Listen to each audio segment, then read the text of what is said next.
오늘 성령님과 함께한 초대교회의 부흥이라는 제목으로 말씀을 함께 나눕니다. 지난주에는 오순절 성령 강림 주일이었습니다. 그때 우리가 함께 나눈 말씀은 보혜사 성령님은 누구신가? 바로 우리와 늘 함께 하신 분이시다 하는 것이죠. 그런데 2000년 전 그 보혜사 성령님이 함께 하셨을 때 초대교회 성도들은 어떠한 어려움을 극복하고 초대교회 부흥의 역사를 이루었는지 이 시간 함께 살펴보기를 원합니다. 초대 그리스도인들의 신앙생활 하는 데 있어서 어려움이 어떤 일이 있었을까?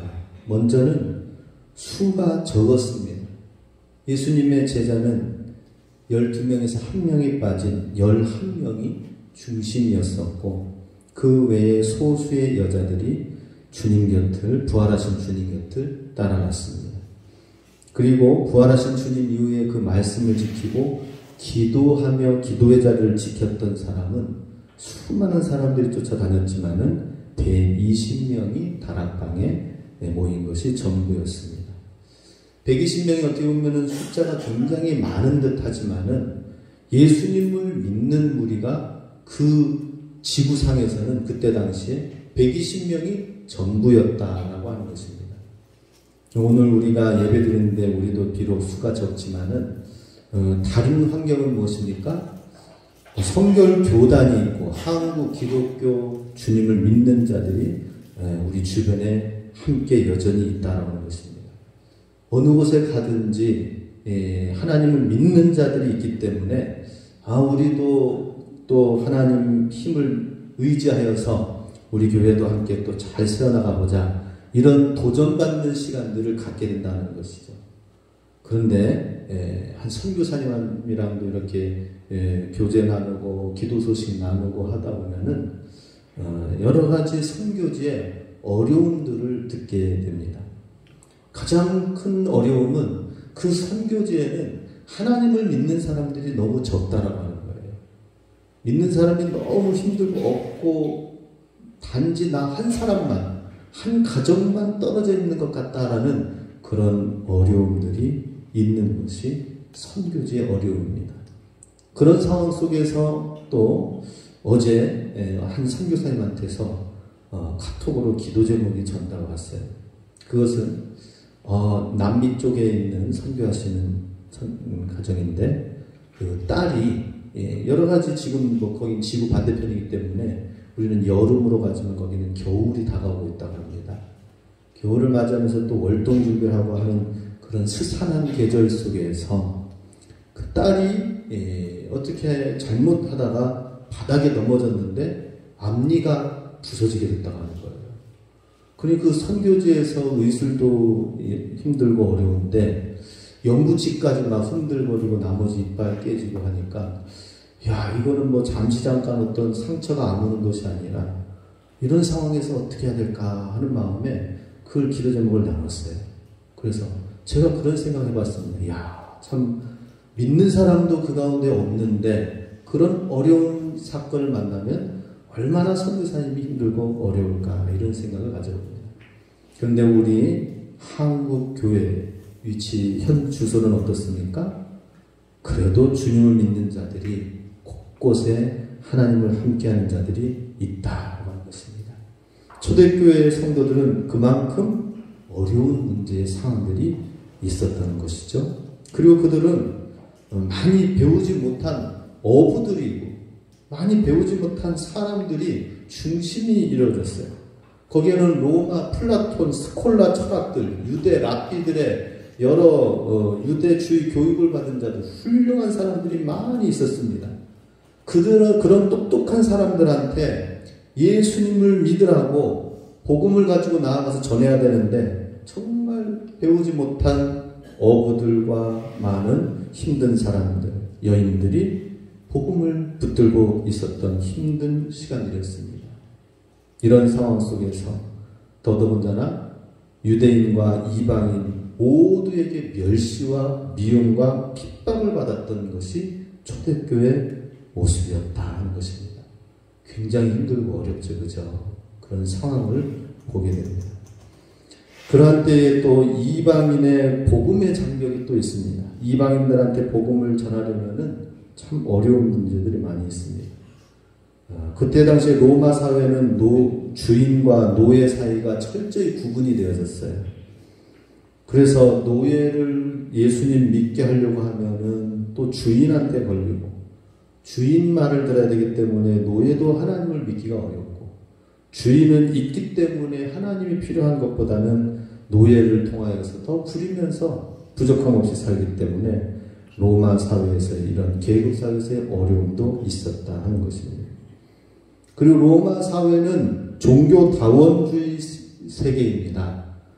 그렇기 때문에 로마는 이 한 나라가 주변의 나라들을 다 정복해가지고 그 나라에 있는 신들을 찾아가지고 신상을 가지고 와서 로마의 만신전 안에 모세다 놓고 같이 섬기는 관습을 가지고 있었습니다. 어떻게 보면 포용과 관용을 통하여서 모든 민족을 품겠다라고 하지만 하나님을 믿는, 유일하신 하나님을 믿는, 예수 그리스도만 믿는 신앙에 있어서는 너무나도 힘들고 어려운 그런 종교다원주의 상황이었습니다. 그러다 보니까 예수님 믿는 사람들은 너무 배타적이다. 예수님 믿는 사람들은 하나님만 고집한다. 예수님만 고집한다라는 얘기가 있습니다. 여러 가지 어려운 상황 속에 로마는 얼마나 타락하고 참으로 말세의 징조 가운데 있는 것이 로마였습니다. 폼페이에 로마의 화산이 덮쳐져 가지고 했을 때에 로마 사회가 얼마나 타락했는지 그대로 화산재에 그대로 있었던 것, 그때 당시에 로마의 문화와 사회를 볼 때에 너무 타락한 문화를 유물을 통해서 발견합니다. 그렇게 타락한 사회 속에서 하나님을 순결한 그리스도의 신부로 믿고 살아가는 것도 힘든 상황들이었습니다. 유대인들도 마찬가지죠. 유대인들은 사도 바울이 가는 곳마다 쫓아다니면서 복음을 방해하고 핍박하였습니다. 이유는 무엇입니까? 예수님은 바로 신성모독을 한 그러한 존재다.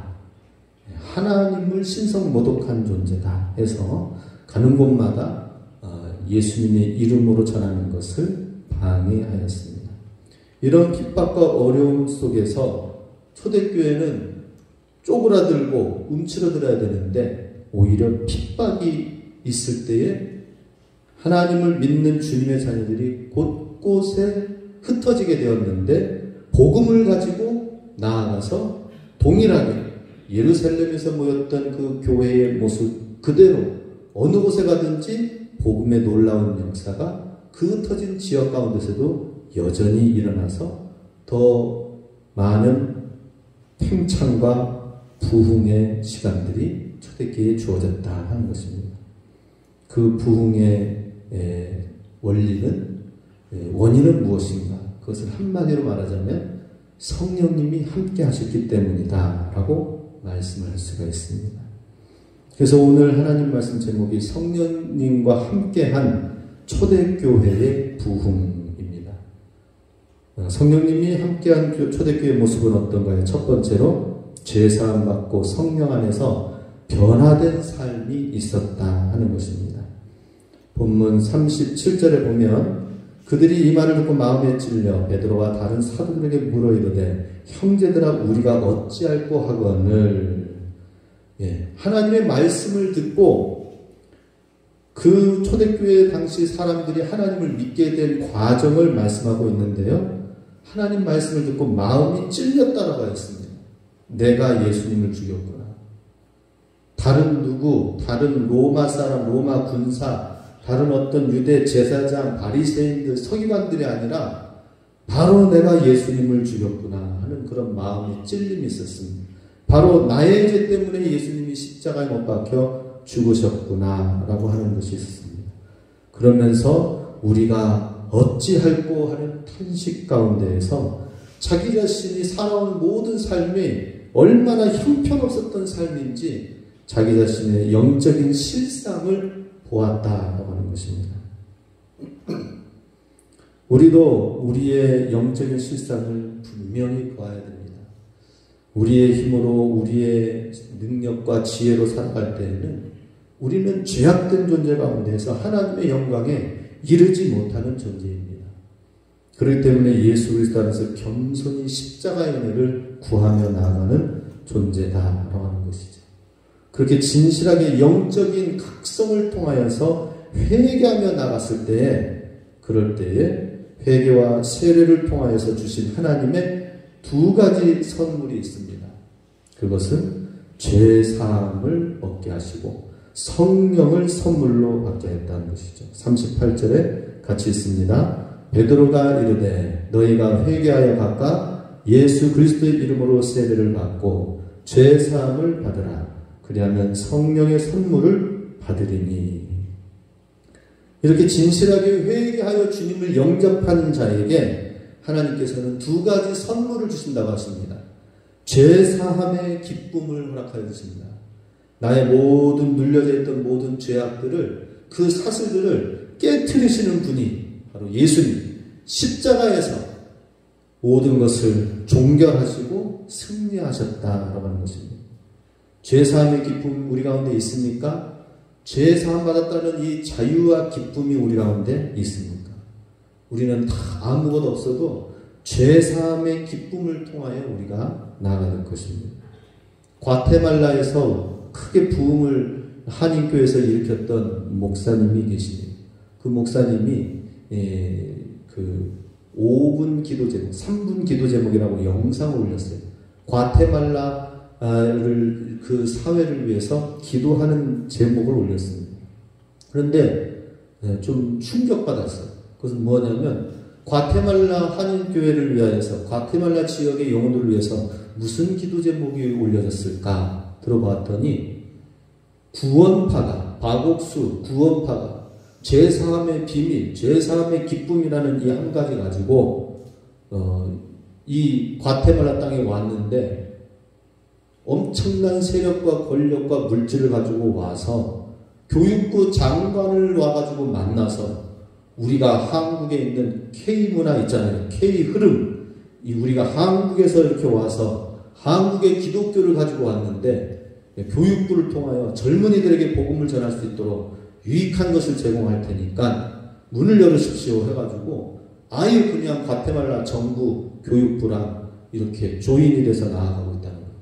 한국교회, 한인교회들이 버젓이 있는데 구원파 바곡수 그들이 하는 것은 무엇입니까? 죄사함의 기쁨을 가지라는 이 비밀을 가지고 얘기를 하는 거예요. 우리는 어떻습니까? 죄사함의 기쁨 이 사실을 믿는 우리가 정말 가지고 있습니까? 정말 하나님을 믿는 주님의 자녀가 그것을 가지고 있지 않고 누리지 못하면 구원파에게 뺏기는 거예요. 얼마나 안타까운 현실입니까? 하나님의 교회가 이렇게 잘 세워졌는데 구원파에게 이런 것을 빼앗기면 얼마나 안타까울까요? 죄사함의 기쁨을 우리가 회복해야 된다 하는 것입니다. 그리고 성령을 선물로 주신다고 했습니다. 성령님이 임하실 때에 모든 문제들이 하나하나 변화시키고 새롭게 하신다 하는 것이죠. 성령의 능력을 경험하게 된다라고 말씀하십니다. 그때 당시에 고린도 지역에 있는 교회 성도들은, 신자들은 이전에 어떤 사람들이었는가? 우상 숭배자, 성적으로 타락한 자, 도둑, 술주정뱅이, 강도들이었다고 배후에 진술하고 있습니다. 그러면서 고린도전서 6장 11절에 이렇게 이야기를 합니다. 너희 중에 이와 같은 자들이 있더니 주 예수 그리스도의 이름과 우리 하나님의 성령 안에서 씻음과 거룩함과 의롭다 하심을 받았느니라. 고린도 교회 성도들은 바로 이와 같이 우상 숭배자, 술주정뱅이, 강도, 여러 가지 타락한 자들이었지만은 그들이 어떻게 씻고 거룩하게 되어지고 의롭게 되었다고 말씀하십니까? 예수 그리스도의 이름과 하나님의 성령으로 되어졌다라고 하는 것이죠. 성령의 능력으로 고린도 교회 성도들도 정결하게 되어지고 의롭게 되어지는데 하나님의 변화를 경험하게 되었다 하는 것입니다. 초대교회 당시는 바로 이와 같이 죄사함을 받고 성령 안에서 변화되어진 삶을 살았기 때문에 성령님의 능력으로 부흥을 얻게 되었다는 것이죠. 우리가 잘 알다시피 서로 변화되어진 삶을 산 제자들의 모습이 있습니다. 사도 요한은 그의 성격이 어땠습니까? 불과 같은 성격이었습니다. 우레의 아들이라고 해서 예수님의 그 복음 말씀을 거스르는 자들을 향하여서 번개가 내려 임하여 저 사람들을 멸하고 심판하여 주시옵소서라고 했던 사람이 바로 요한이었습니다. 그런데 그가 어떻게 바뀌어졌습니까? 사랑의 사도로 바뀌어졌다 하는 것이죠. 사랑하지 아니하면서 우리 그래서 요한일서 말씀에는 어떤 말씀이 나옵니까? 사랑하는 자들아, 사랑하지 아니하면 하나님을 알지 못하나니 우리가 서로 사랑하자라고 하면서 우레의 아들이었던 이 요한이 얼마나 성령 안에서 변화되어져 사랑의 사도가 되었는가 하는 것입니다. 우리가 잘 아시는 말씀처럼 요한복음도 요한이 기록을 했죠. 하나님 우리를 사랑하시는 것을 하나님이 세상을 이처럼 사랑하사 독생자를 주셨다라고 말씀하십니다. 사랑의 메시지를 전하는 자가 되었습니다. 베드로도 어떻게 했습니까? 너무나도 다혈질적인 성격에 의해서 이랬다가 저랬다가 했던 변덕쟁이 베드로였습니다. 그런데 예수님께서 무엇이라고 축복하였습니까? 바요나 시모나 하면서 내가 베드로라, 너는 베드로라, 내 반석 위에 하면서 반석의 사람이 되겠다고 예수님이 축복해 주셨습니다. 그랬을 때에 이 베드로도 결국에는 모든 교회의 사도들의 초대교회 중심의 역할, 흔들리지 아니하고 반석의 역할을 감당하여 변화되어진 모습을 보게 됩니다. 초대교회에 이런 놀라운 변화가 있었기 때문에 부흥이 일어났었습니다. 그 이유는 성령 안에서 진정한 변화를 갖게 되었다는 것이죠. 우리도 성령 안에서 참으로 변화되어진 삶을 살 수 있기 원합니다. 날마다 변화되어지기 원합니다. 날마다 오늘과 내일 시간이 지나면 우리는 늙고 낡아질 수밖에 없고 연약해질 수밖에 없습니다. 그러나 우리는 성령 안에서는 날마다 새로워질 수 있습니다. 날마다 변화될 수 있고 날마다 소망이 넘쳐나는 비전을 갖게 된다 하는 것입니다.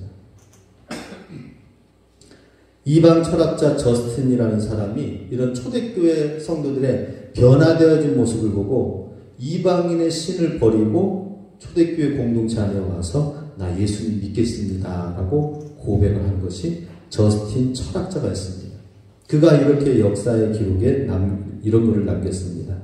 일찍이 간음을 즐겼던 사람들이 이제는 금욕하면서도 기뻐한다.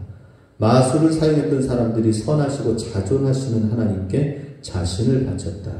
전에는 부와 재산을 늘리는 수단에서 가장 큰 기쁨을 누렸던 우리가 이제는 우리의 소유를 공동재산에 넣고 궁핍한 모든 사람들과 나눈다라고 기록을 하였습니다. 이렇게 변화되어진 삶을 통하여 믿지 않던 이방 철학자 저스틴도 하나님을 믿고 그의 지혜롭고 똑똑한 글을 통하여 많은 사람들을 또 주께로 돌아오게 하였습니다. 그러니 초대교회 부흥의 놀라운 역사는 성령으로 말미암아 변화되어진 나 한 사람 한 사람으로 부흥이 일어난다는 것이죠. 내가 먼저 성령으로 변화될 수 있기 원합니다. 내가 먼저 성령으로 변화되어져야 돼요. 내가 먼저 성령으로 새롭게 되어야 돼요. 다른 누구가 아니라 내가 먼저, 내가 변화되어지자. 내가 성령의 은혜를 충만하게 누리자 하는 그런 삶이 되기 원합니다. 두 번째로 초대교회는 어떻게 어려움을 극복하고 부흥하였는가? 성령으로 인한 사랑의 공동체를 형성하였다라고 하는 것입니다. 41절 같이 씁니다.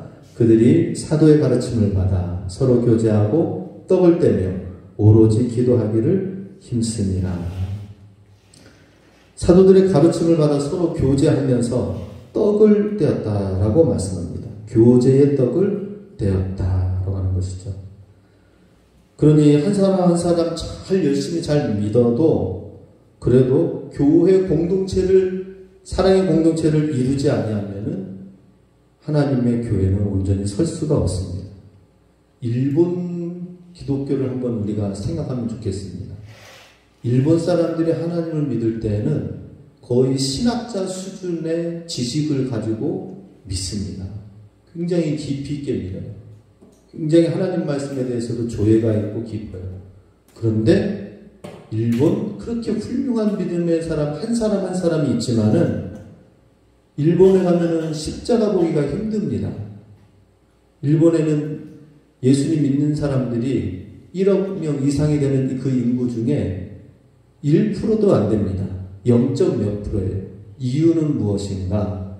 사랑의 공동체를 온전히 이루지 못했다는 것입니다. 개교회주의자입니다. 나만 하나님 잘 믿으면 됐지라고 하는 것이죠. 나만 하나님 잘 믿으면 됐지 굳이 모일 필요 있느냐. 신앙의 개인주의화가 이루어졌습니다. 한 사람 한 사람은 깊이 있게 잘 믿지만 같이 모여서 연합하여 공동체를 이루는 것이 약해졌다 하는 것이죠. 그래서 그것은 사무라이 정권 때 엄청난 핍박 가운데에서 숨어 있으면서 자기의 신앙을 드러내지 못하고 혼자 하나님을 믿으면서 그랬던 어떤 습성이 아닌가도 생각이 드는데, 아무튼 사랑의 공동체를 이루는 것이 너무나도 중요하다는 것입니다. 44, 45절 같이 있습니다.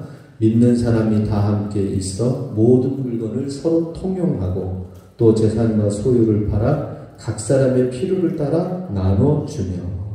초대교회 성도들이 어떻게 사랑의 공동체를 이뤘는지 회개하고 제사함을 받고 성령 안에서 새롭게 변화되어진 삶 속에서는 이렇게 굉장히 친밀하고 긴밀한 성령의 사랑의 공동체를 이루었다는 것입니다. 모든 사람이 다 함께 있고 모든 물건을 서로 통용하고 서로 함께 나눠주며 서로의 필요를 함께 나눠주고 서로의 필요를 따라 나누었다라고 하는 것입니다. 이런 사랑의 공동체를 이루는 것, 이것은 참 개인의 한 사람의 능력으로 되어질 수가 없습니다. 한 사람 한 사람이 성령 충만하여서 성령 안에서 하나 되어지게 하는 그 일에 순종하며 나아갈 때에 이루어진다는 것이죠. 예수님도 말씀하셨습니다. 요한복음 13장 34, 35절 같이 있습니다. 새 계명을 너희에게 주노니 서로 사랑하라. 내가 너희를 사랑한 것 같이 너희도 서로 사랑하라. 너희가 서로 사랑하면 이로써 모든 사람이 너희가 내 제자인 줄 알리라. 하나님께서 이제 예수님을 믿는 자들에게 새로운 계명을 주셨는데 서로 사랑하라라고 말씀합니다. 사랑할 때 너희가 내 제자인 것을 알게 될 것이다 하는 것이죠. 그래서 우리 하나님을 통하여 하나님이 나에게 주신 것들을 함께 나누고 교제하고 교통하고 하는 것들이 굉장히 중요합니다. 열심당원 시몬이 제자들 가운데 있었고요. 또 제자들 가운데서는 세리 마태가 있었습니다. 열심당원은 어떻게 쓰든지 정치적으로 로마의 압제에서 벗어나려고 열심당원 자개, 칼을 가지고 다녔습니다. 독립운동가라고 말하면 될 것입니다. 어떻게 해서든지 로마의 압제에서 벗어나도록 하기 위해서 독립하려고 하는 거기에 열심당원으로 있던 시몬이 예수님의 제자였었고, 똑같은 제자의 멤버 가운데서는 세리 마태가 있었습니다. 세리 마태는 자신의 생계를 위하여서 로마인들의 세금을 대신 걷어가지고 유대인들로부터 걷어서 가는데 유대인들한테 얼마나 미운 앞잡이였겠습니까? 일본 앞잡이였던 것처럼 우리도 바로 그와 같이 제자들 가운데서는 이렇게 서로 함께 할 수 없는 시몬과 마태가 있었으나 이 모든 사람들이 주님의 제자로 하나로 되어졌다 하는 것이죠. 그렇게 된 데는 성령님께서 임재하시니까 성령님의 임재로 인하여서 사람의 마음이 이상하게 바뀌어진 거예요. 그래서 가진 모습이 어때요? 46절도 같이 있습니다. 날마다 마음을 같이하여 성전에 모이기를 힘쓰고 집에서 떡을 떼며 기쁨과 순전한 마음으로 음식을 먹고. 성령님이 임하시니까 하나님의 은혜를 사모하면서 날마다 같이하여 성전에 모여서 말씀을 나누고 또 집에 가서도 또 떡을 떼고 이 기쁨과 이 순전한 마음으로 또 음식을 먹고 나눠주는 그런 시간들이 있었다는 것입니다. 사랑의 공동체를 이루는 데 있어서 바로 이렇게 성령님께서 임하실 때에 가능했다 하는 것이죠. 그래서 우리도 성령 충만해야 사랑의 공동체를 이룰 수가 있습니다.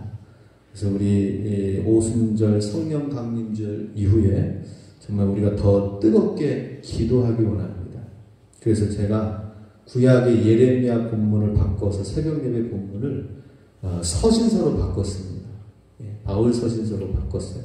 초대교회에 구체적으로 초대교회 성도들 가운데에 어떤 문제가 있었고 어떤 말씀이 있었고 어떻게 풀어져서 어떤 믿음이 있었는지를 함께 보기를 원하여서 보다 더 구체적으로 말씀을 놓고 기도하기 위해서 바꿨습니다. 우리 더욱더 기도하면서 성령의 충만함을 통하여서 나의 힘이 아니라 성령의 능력으로 오늘 영상처럼 주님이 일하시는 교회가 될 수 있기 바랍니다. 주님이 일하시는 사랑의 공동체를 우리가 함께 만들 수 있게 주님의 이름으로 축복합니다. 아멘. 마지막으로 세 번째, 성령 안에서 기도와 말씀 전하는 일에 우선순위를 회복한 것이 초대교회다 하는 것입니다. 사도행전 6장 4절에 우리는 오로지 기도하는 일과 말씀 사역에 힘쓰리라. 이전 버전으로는 기도와 말씀에 전무하리라 라는 말씀이 있습니다. 그렇죠? 주님의 사도들과 주님의 직분자들이 기도와 말씀에 온전히 힘쓰겠다라고 했습니다. 왜냐하면은 하나님 말씀과 기도에 온전히 힘쓸 때에 내가 아니라 하나님이 일하시는 것을 보고 베드로가 말씀을 전파했을 때 3,000명이 회개하고 돌아왔다고 하거든요. 사람의 힘으로 되는 것이 아니다. 그래서 베드로도 가는 곳마다 무슨 일 할 때마다 기도하고 말씀을 붙들었다 하는 것이죠. 기도와 말씀에 전무하였다 하는 것입니다. 지금 우리가 이 5대3 우상 숭배 지역 가운데서 승리하는 믿음을 살려면 어떻게 해야 될 것인가? 그것은 기도와 말씀을 우리가 충만하게 붙들고 나아가서 삶의 우선순위를 잘 가져야 된다는 것입니다. 이렇게 성령의 우선순위가 잘 잡혀진 그곳에 순종하는 삶이 따르게 됩니다. 하나님께 순종하고 순종하는 자에게 하나님의 놀라운 역사가 일어나게 된다 하는 것이죠. 기도하지 않냐고 말씀 보지 않냐고서는 순종하는 삶이 이루어지지가 않습니다. 하나님 말씀에 순종하지가 않아요. 아나니아가 있지요? 아나니아. 사도 바울이 눈이 멀어서 소경으로 되어 담메섹도 산에서 예수님을 만난 이후로 앞을 더듬며 있을 때에 하나님께서 아나니아에게 말씀하십니다. 아나니아야, 사울에게 찾아가서 너가 그를 이끌고 인도하여 그를 돌봐주라라는 그런 말씀을 기도 가운데 말씀 가운데 듣게 됩니다. 그랬더니 아나니아가 뭐라고 얘기합니까? 하나님, 그가 얼마나 악한 사울인지 지금 담메섹에 믿는 사람을 지금 결박하려고 지금 이곳으로 오고 있는 그 사람에게 제가 나가서 그를 도와주라고 하다니요 라고 되묻지요. 그러나 그럼에도 불구하고 예수님 말씀에 성령님 말씀에 순종하며 나갔습니다. 직가라는 곳에 가서 보았더니 악명 높은 핍박자 다섯 사람 사울을 찾았는데 보니까 정말 소경 가운데에서 아무것도 하지 못하는 그런 사람으로 발견되었던 것입니다. 아나니아는 주님의 말씀의 명령에 따라서 두려운 마음을, 내키지 않은 마음을 가지고 순종하며 나갔을 때에 사울을 만나고 그에게 미움을 먹이고 다시 회복할 수 있도록 함께하고 그랬을 때에 바울의 회심을 도우면서 새롭게 출발하는 데에 최초의 인물이 아나니아였다 하는 것입니다. 이렇게 기도와 말씀의 우선순위에 전무하게 되어져 있는 사람에게 하나님이 귀한 것으로 순종함으로 나아가서 귀한 사명을 맡게 해주십니다. 베드로도 마찬가지죠. 베드로도 하나님 앞에 간절히 기도하다 보니까 이방인에게 나아가라 라고 말씀하십니다. 이방인 고넬료에게 가서 찾아가라 라고 했던 것이죠. 베드로는 유대인이고 이방인에게 나아가는 것은 금기했던 상황이었습니다. 근데 베드로가 순종해서 이방인의 가정에 하나님이 가라고 해서 이곳에 왔습니다 라고 순종하며 나아갔을 때에 그곳에 이미 고넬료 가정은 정말 하나님 앞에 회개하고 기도하면서 예수님을 믿을 준비를 하고 있었습니다. 그래서 고넬료 가정의 모든 사람들을 종들까지 거기에서 세례를 베풀고 성령님이 임하신 것을 보게 됩니다. 성령님께서 우리 안에 임하셔서 우리 안에서 뜨겁게 이루어질 때 또 다른 사람에게 나아갈 수 있는 순종의 길을 보여주시고 또 다른 사람이 또 성령의 감동이 되어져서 존귀한 사람들이 일어나게 된다는 것이죠. 우리가 알고 있는 아나니아가 사울을 그렇게 도왔을 때에 사도 바울이 되어져서 얼마나 존귀하게 쓰여졌겠습니까? 베드로도 그렇게 성령의 인도함을 받아 순종하며 나아갔을 때에 고넬료 가정을 믿고 성령님이 임하셔서 하나님을 전심으로 온 가족이 믿게 했을 때 고넬료가 무엇을 했다라는 이야기는 다음 후속편은 나오지 않습니다. 그러나 우리가 짐작할 수 있었던 건 뭘까요?